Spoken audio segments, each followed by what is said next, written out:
pada rantai pasok, sebenarnya strategi yang kita pilih ini didasarkan pada apa yang diinginkan oleh konsumen. Ya.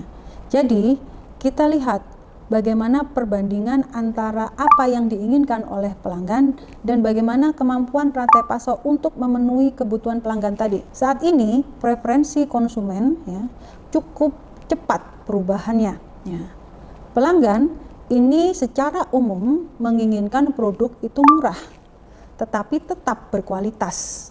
Nah, selanjutnya juga mereka menginginkan bahwa barang itu datang tepat waktu sesuai dengan yang dijanjikan. Dan yang lebih sulit lagi, bahwa sekarang konsumen juga memilih produk dengan variasi yang cukup banyak. Nah, ini adalah tantangan oleh perusahaan, ya, tantangan yang dihadapi oleh perusahaan. Nah, ketika perusahaan melakukan pemilihan dari manajemen menggunakan manajemen rantai pasok di sini, ya, maka kemampuan yang dimiliki perusahaan nantinya adalah satu, perusahaan akan beroperasi secara efisien. Kenapa? Karena perusahaan akan berfokus pada core kompetensi atau kompetensi dasar yang dimiliki. Sedangkan untuk aktivitas lain yang bukan kompetensinya bisa dilakukan oleh pihak-pihak yang memang memiliki kompetensi di bidang tersebut. Ya.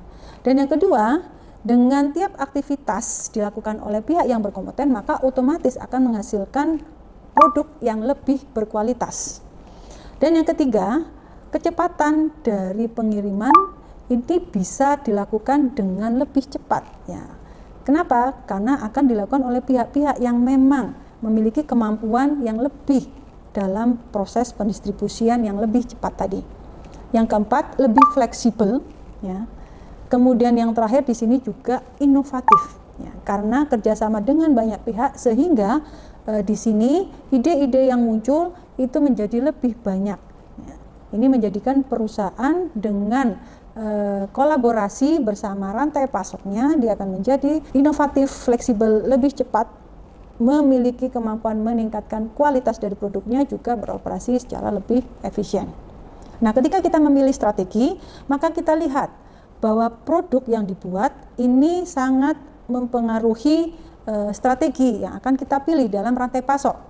Jika kita melihat aspirasi pasar, kita bagi produk ini menjadi dua berdasarkan Marshall Fisher.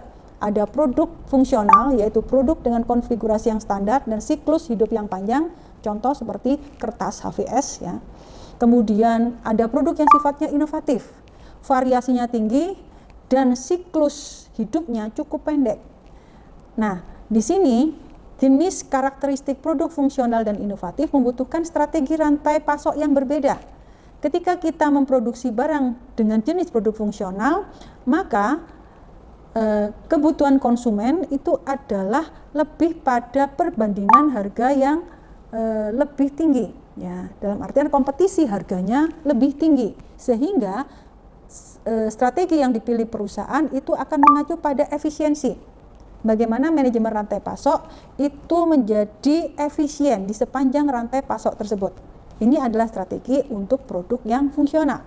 Nah, untuk produk yang inovatif, ya, maka strategi yang tepat dalam rantai supply adalah responsif. Ya. Kenapa? Karena dengan responsif maka perusahaan bisa menangkap dengan cepat perubahan-perubahan yang dibutuhkan oleh pelanggan atau konsumen. Nah, di sini kemampuan perusahaan dalam memilih strategi ini perlu menentukan strategic fit yang tepat, kesesuaian antara karakteristik produk terkait dengan pasar tadi, apakah dia produk fungsional atau inovatif, dengan strategi rantai pasok yang tepat untuk tiap jenis produk. Kesesuaian antara strategi dengan karakteristik produk tadi secara umum dapat meningkatkan keunggulan kompetitif dari perusahaan.